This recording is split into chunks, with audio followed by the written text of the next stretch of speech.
नमस्ते दोस्तों, कैसे हैं आप सब। अरविंद मिश्रा स्वागत करता है आपका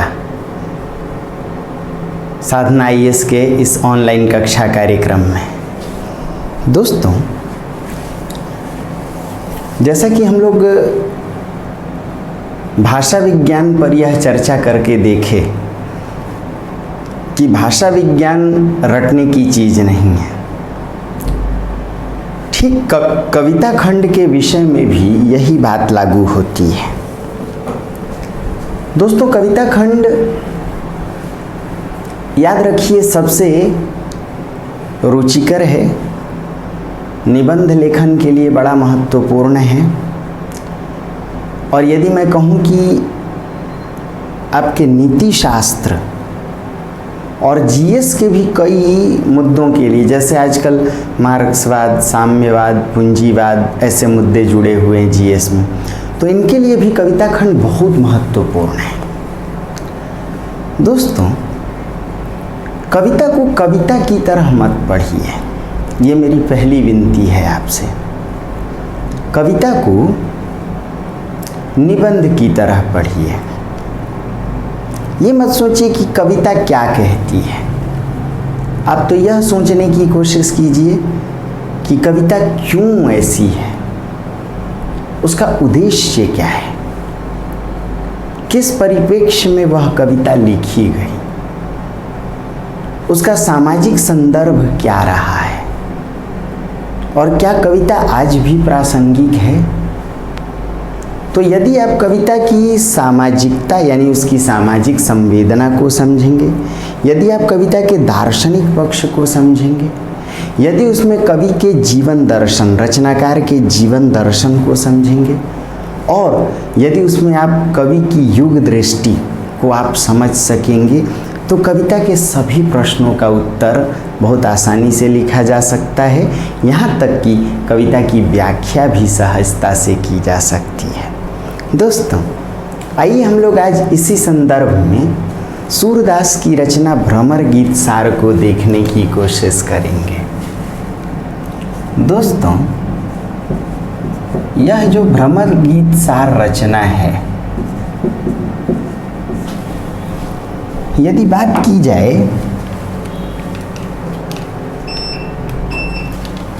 तो भ्रमर गीत सार, जिसे हम लोग जानते हैं कि यह सूरदास की रचना है, वास्तव में यह रचना है तो सूरदास की ही, लेकिन उसका मूल नाम सूरसागर है। सूरसागर में लगभग 5000 पदों का संकलन है,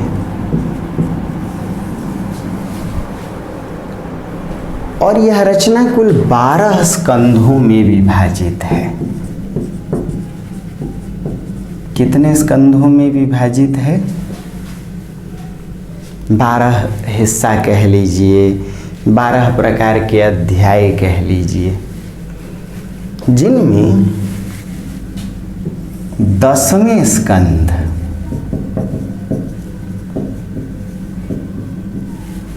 के लगभग 400 पदों को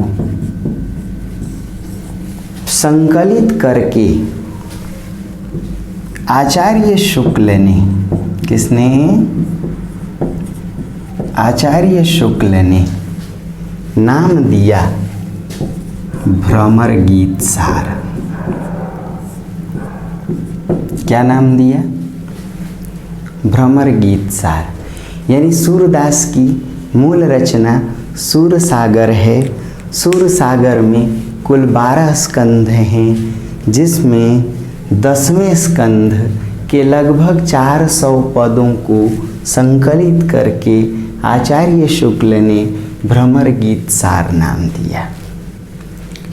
दोस्तों, इस 10वें स्कंध की कथा की बात की जाए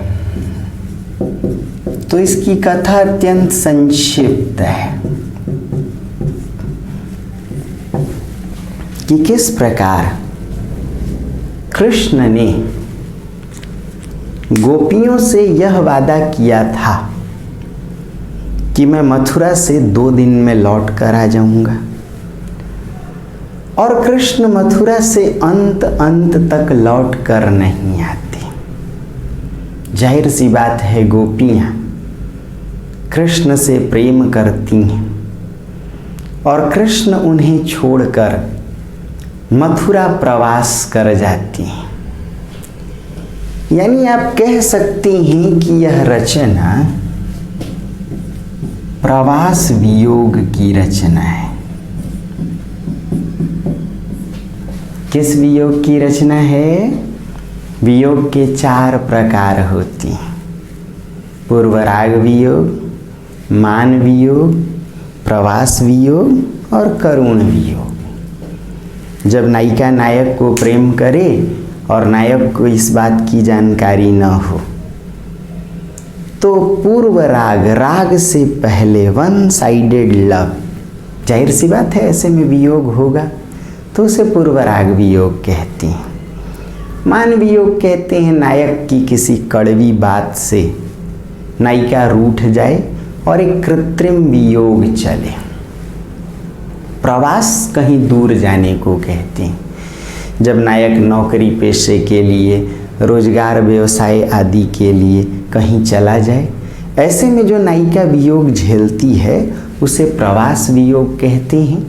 और चौथा वियोग करुण वियोग, जहाँ नायक यानी पति या प्रेमी या तो मर जाए या जीवन में अंत तक कभी नायिका से मिले नहीं, तो ऐसे वियोग को करुण वियोग कहते हैं।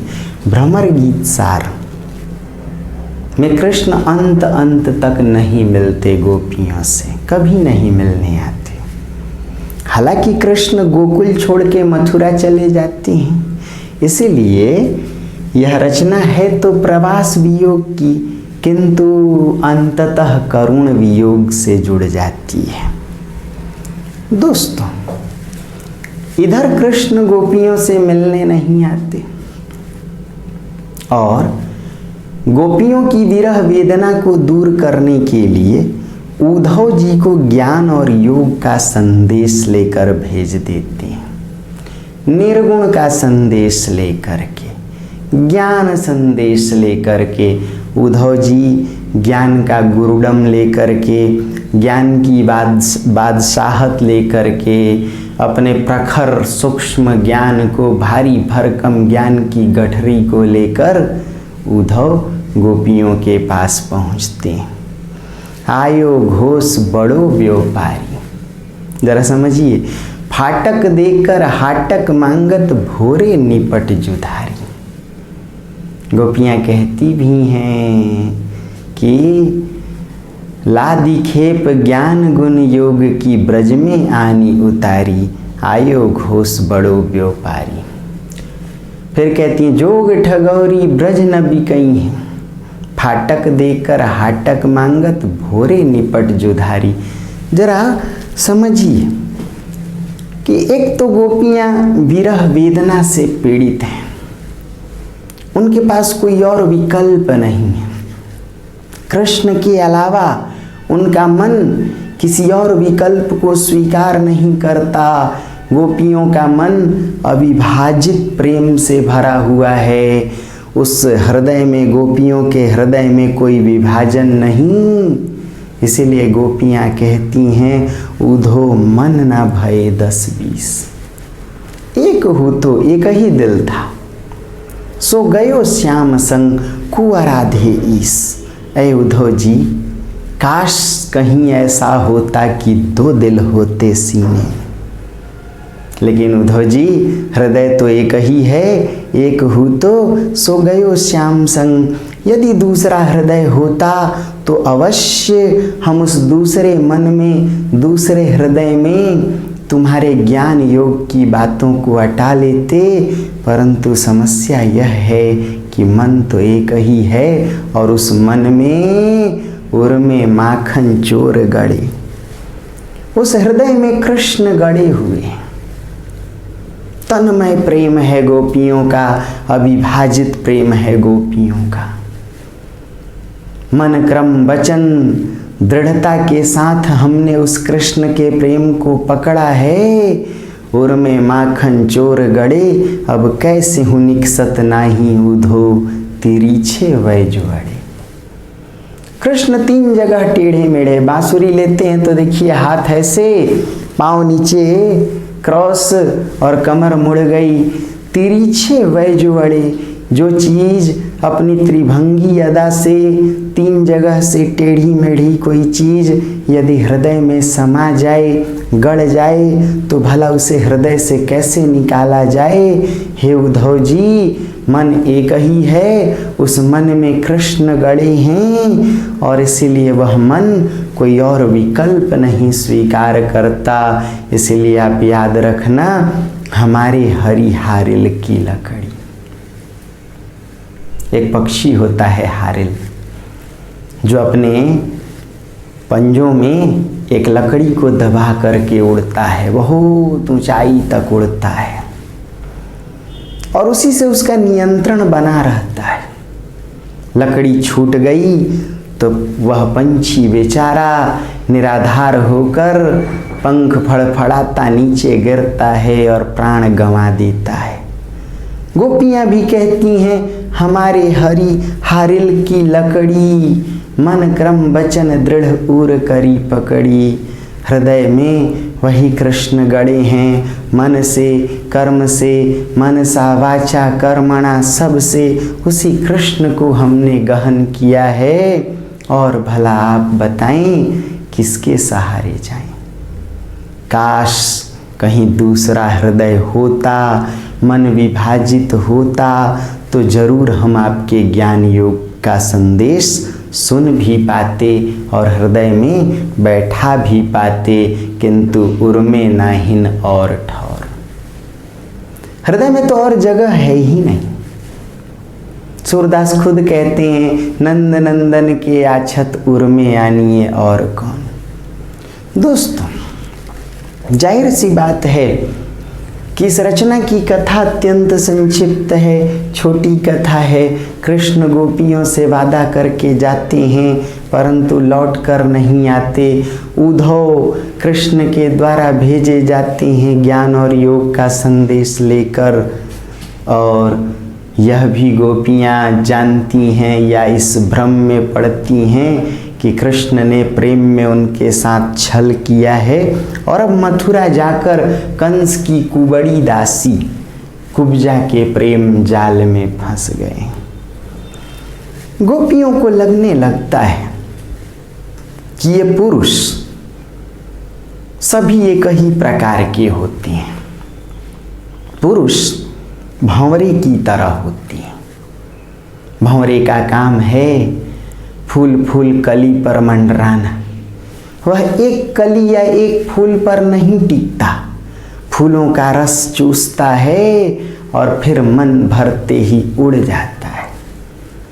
वैसे ही कृष्ण हमसे हमारा प्रेम छीनकर, प्रेम में हमसे छलकर अब चले गए मथुरा और गोपियों के प्रेम को लूट कर यानी हमें आहत करके अब कुब्जा कुबड़ी के प्रेम जाल में फंस गए। दोस्तों, इसीलिए इस रचना का नाम भ्रमर गीत सार है। भ्रमर यानी भंवरा। जिस प्रकार भंवरा काले रंग का होता है और उसके सिर पर एक पीला दाग आप देख सकते हैं, एक पीली आकृति, उसी प्रकार कृष्ण भी भंवरे की तरह कृष्ण वर्णी है, काले रंग के हैं और पीले रंग का वस्त्र पीतांबर पहनते हैं।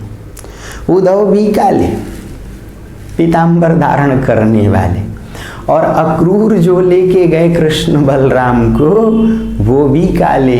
इसीलिए गोपियाँ कहती हैं, बिलगी जनी जानो उद्धव प्यारे, वहाँ मथुरा काजर की कोठरी जे आवत तीन कारे।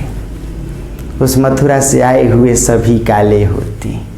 तुम कारे सुफलक सुतकारे, कारे मधुप भंवारे। अरे हे उद्धव, तुम भी काले वो कृष्ण भी काला, ये जो भंवरा मंडरा रहा है वह भी काला, और अक्रूर जी भी काले थे। हमें तो लगता है कि मथुरा अपने आप में काजल की कोठरी है, वहाँ से जो आया वो काला ही मिला। दोस्तों, जैसे उद्धव और गोपियों का संवाद अभी शुरू ही होता कि ये काले रंग का भंवरा कहीं से आकर मंडराने लगता है। उस भंवरे को ही ब्याज मानकर, माध्यम बनाकर, उस भंवरे के ही सहारे गोपियाँ कृष्ण को उपालंबित करती हैं, निर्गुण के ज्ञान योग पर प्रहार करती हैं। यह रचना एक तरफ विप्रलंभ काव्य यानी वियोग काव्य के रूप में श्रेष्ठ है, तो दूसरी तरफ उपालंभ काव्य के क्षेत्र में भी एक मानक रचना है। दोस्तों, जाहिर सी बात है कि ऐसी रचना लिख करके सूरदास जी ने अपनी सामाजिक चेतना का परिचय दिया। शुक्ल जैसे आलोचकों ने लिखा कि इस बंद आंखों वाले कवि ने श्रृंगार और वात्सल्य का कोना कोना झांक लिया। शुक्ल जी लिखते हैं कि सूरदास जी की रचना मानो कुछ इस प्रकार अप्रतिम रही है कि बाकी कवियों की रचनाएं उनकी जूठन प्रतीत होती हैं। मतलब आंखें तो बंद, सूरदास जी अंधे, लेकिन श्रृंगार और वात्सल्य के सभी रूपों का चित्रण किया। उस समय का सामंती समाज समझिए, जहाँ बहुविवाह प्रथा थी, जहाँ भोग मूलक व्यवस्था थी। दोस्तों, जहाँ पुरुष भंवरे की तरह था, नारी बेचारी यातनाग्रस्त थी। पुरुष चाहे भोग करता या वैराग्य करता, पुरुष यदि भोग वृत्ति अपनाए, बहुविवाह करे, हरम व्यवस्था में कई स्त्रियों को रखे, या पुरुष अपनी पत्नी को छोड़ करके योग वैराग्य ले ले, दोनों दशा में यातना नारी की थी।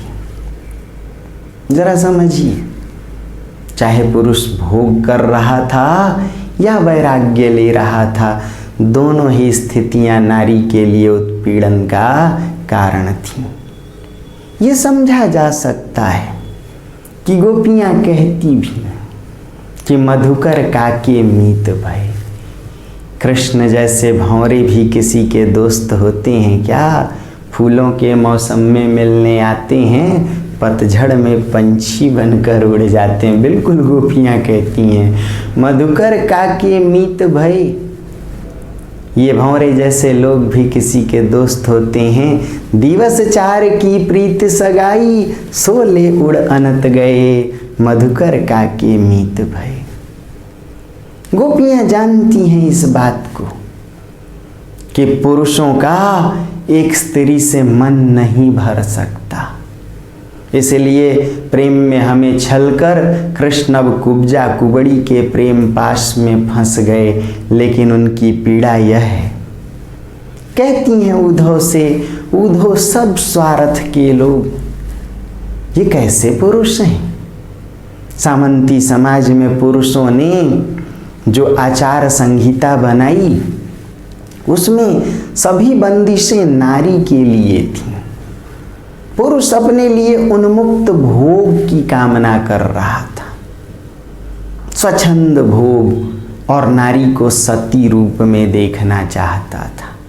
इसीलिए गोपियां कहती हैं उद्धव सब स्वार्थ के लोग, आपुन केली करत कुब्जा संग। जरा कृष्ण को देखो तो खुद कुब्जा के प्रेम जाल में रमे हुए हैं, और हम ही सिखावत योग, और हमें योग सिखाने के लिए आपको हमारे पास भेज दिया।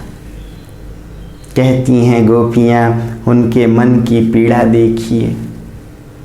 कहती हैं काहे को गोपीनाथ कहावत। हे उद्धव जी, कृष्ण अभी भी गोपीनाथ कहलाते हैं क्या? उन्हें शर्म नहीं आती? जब हमसे प्रेम करते थे तो गोपीनाथ कहलाए।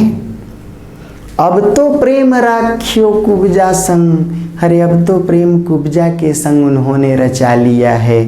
अब किन नाम धरावत, अब अपना नाम बदल क्यों नहीं लेते। क्या पीड़ा थी इस बंद आंखों वाले कवि रचनाकार सूरदास ने।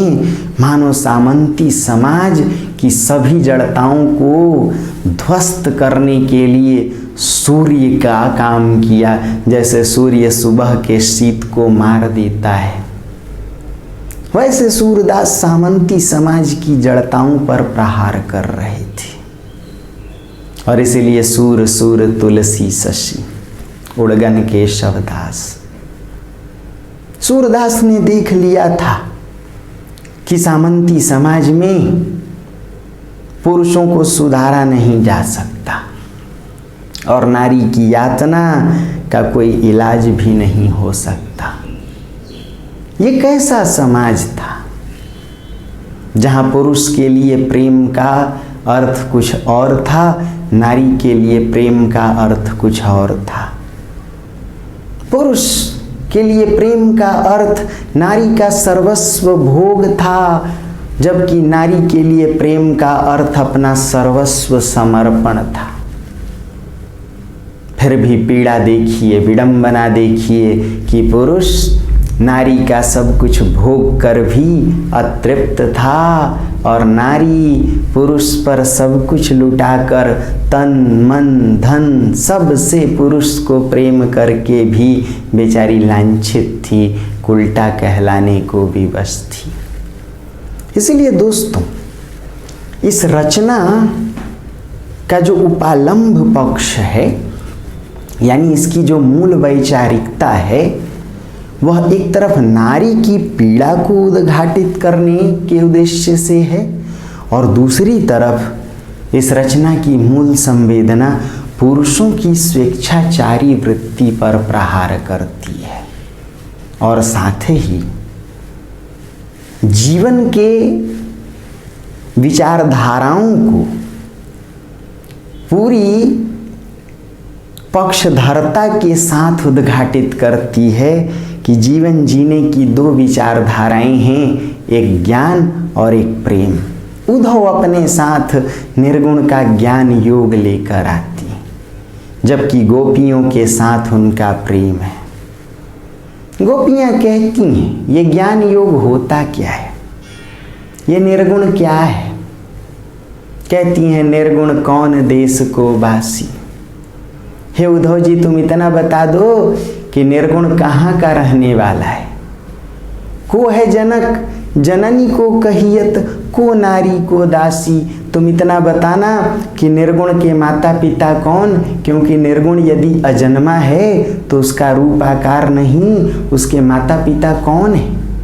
को नारी को दासी, उसकी पत्नी कौन, उसकी दासी कौन। इसलिए निर्गुण का मजाक उड़ाती हैं गोपियां। कहती हैं अविगत गति कछु कहत ना आवे। जो पहले जन्म ही नहीं लिया, भला उस निर्गुण ब्रह्म को हम कैसे समझें। और जो जन्मा नहीं, उसका रूप आकार कैसा होगा ही नहीं। भाई हम और आप जन्मे हैं तो रूप और आकार है। इसलिए गोपियां कहती हैं अविगत गति कछु कहत ना आवे। ज्यों गूंगे गुड़ को रस अंतर्गत को भावे। गूंगे व्यक्ति को गुड़ का रस पिला दिया जाए तो वह स्वाद बेचारा क्या बताएगा। वैसे ही आपका निर्गुण है उद्धव जी, रूप रेख गुण जाति जुगुति बिनु निरालंब मन कित धावे। जिसका रूप नहीं, जिसकी सीमा नहीं, जिसका आकार नहीं, भला ऐसे निराकार अव्यक्त बिना आधार के ब्रह्म के पीछे हम कहाँ भागे। इसीलिए हे उद्धव जी, बता दो कि निर्गुण किस देश का बासिंदा है।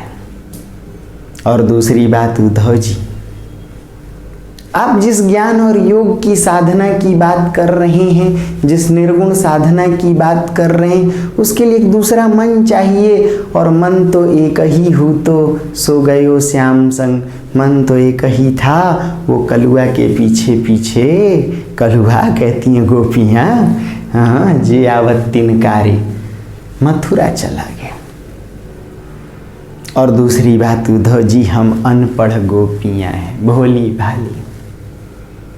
तो इस भोली भाली गोपियों के जीवन में भला ज्ञान का क्या सरोकार। तुम्हारा ज्ञान और योग उस कड़वे नीम की तरह है हमारे लिए, कड़वी ककड़ी की तरह है, भूसे की तरह है।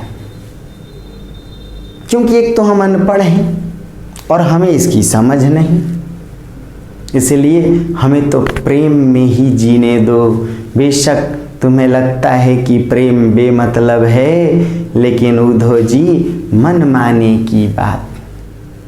दाख छुहारा छारी अमृत फल, विष कीड़ा विष फल खात। हरे विष का कीड़ा जो होता है वह छुहाड़ा और अमृत फल को छोड़कर विष फल खाता है। इसलिए हे उद्धव जी, हमारे लिए प्रेम मार्ग तो राजमार्ग है, नेशनल हाईवे है, उसे मत रोको।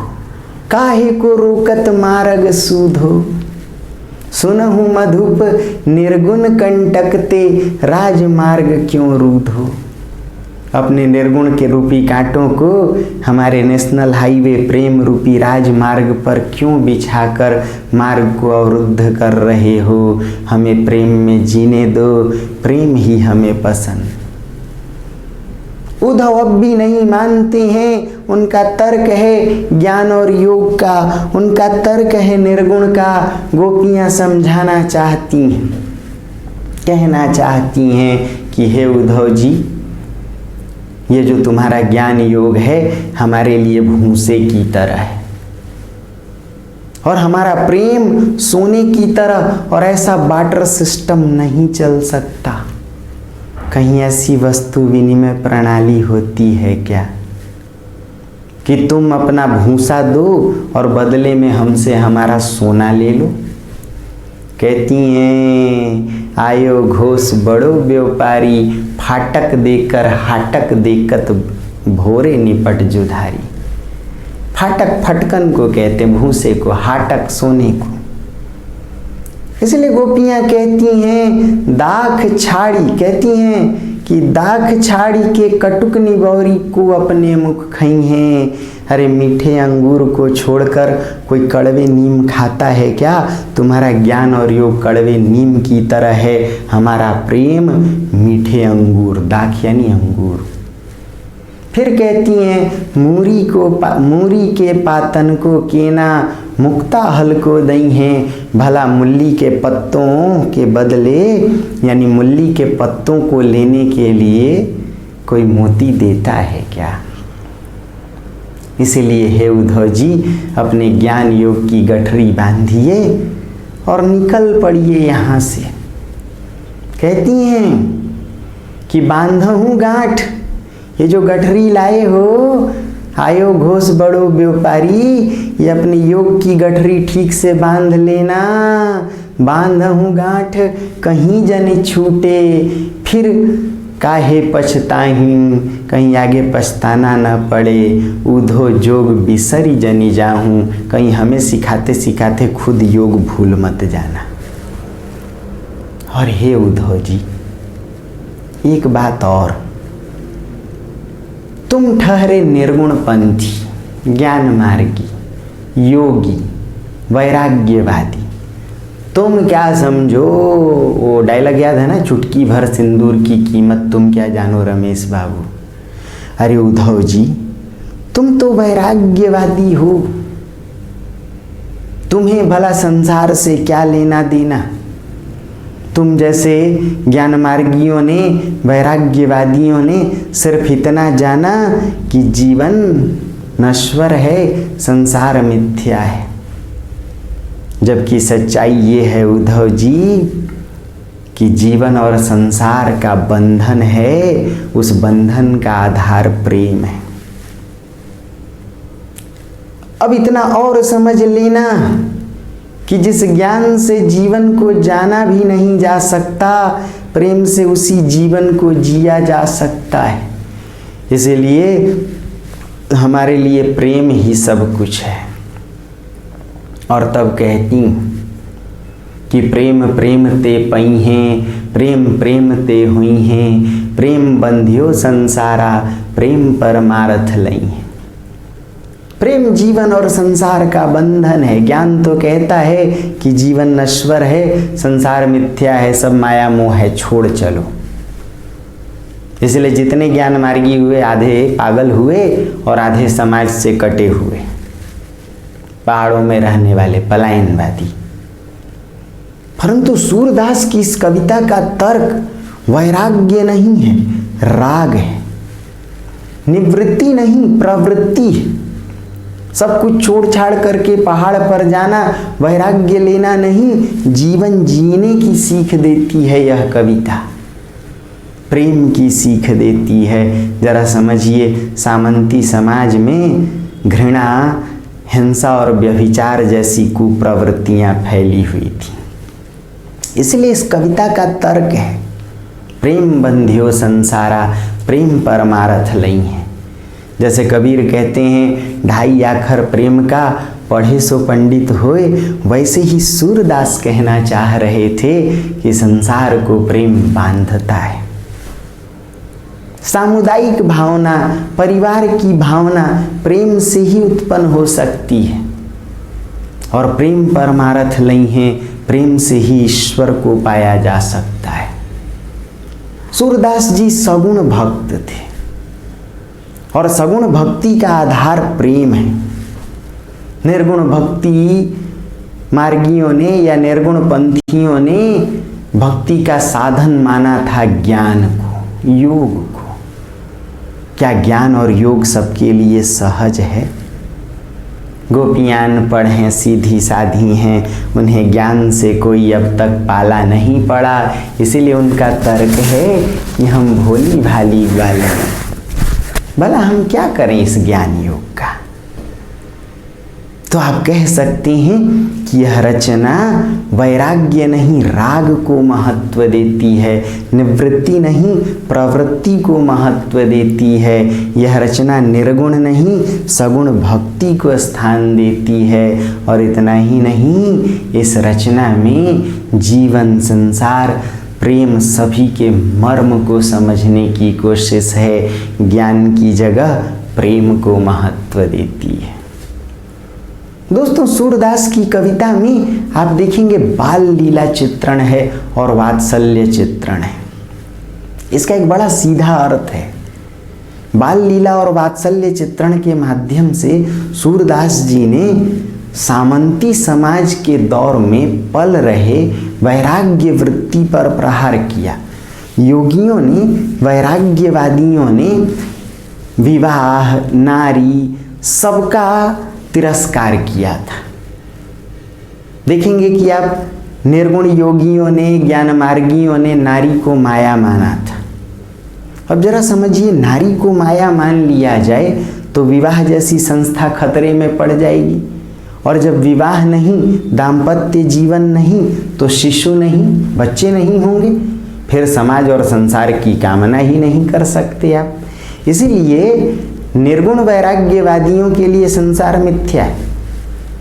लेकिन सूरदास जैसे सगुण कवियों ने इस बात को जाना था कि जीवन और संसार का बंधन है।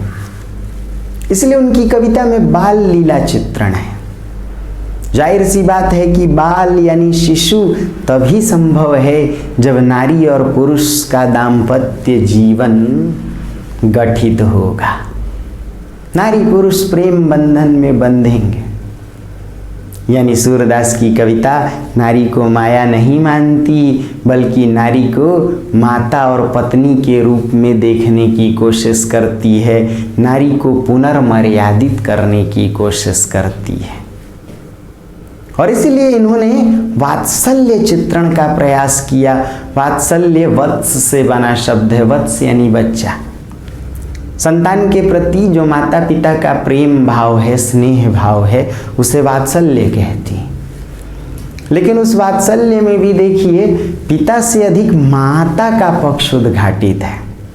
कृष्ण को बाबा नंद की अपेक्षा माता यशोदा अधिक प्रेम करती हैं। प्रेम तो दोनों करती हैं, लेकिन आप देखेंगे कि कृष्ण नंद नंदन की जगह यशोदा नंदन के नाम से जाने जाते हैं।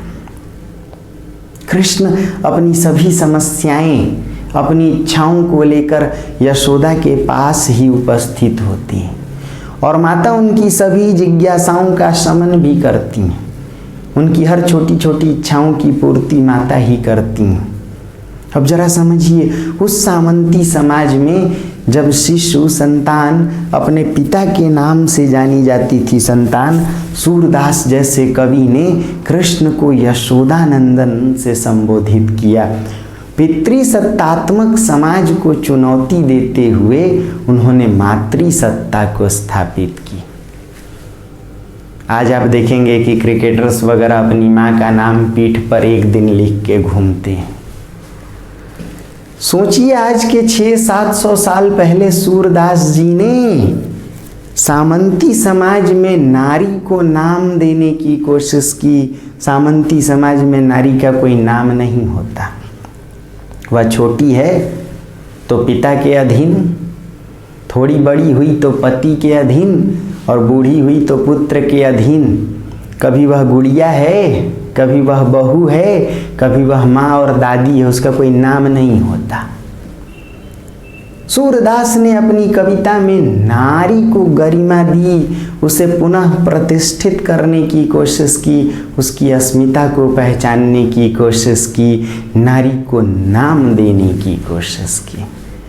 अर्थात ये कह सकते हैं यह कि इस रचना की मूल उद्भावना नारी को प्रतिष्ठित करती है। इसमें प्रेम तत्व को महत्व दिया गया है, इसमें ज्ञान और योग की भर्त्सना की गई है। इतना ही नहीं दोस्तों, सूरदास जी अभिजात्य चेतना की जगह लोक चेतना के पक्षधर रहे। इसीलिए इस कविता में एक तरफ दरबारी मथुरा जैसे दरबार का विरोध है, तो शहरी संस्कृति का भी विरोध है।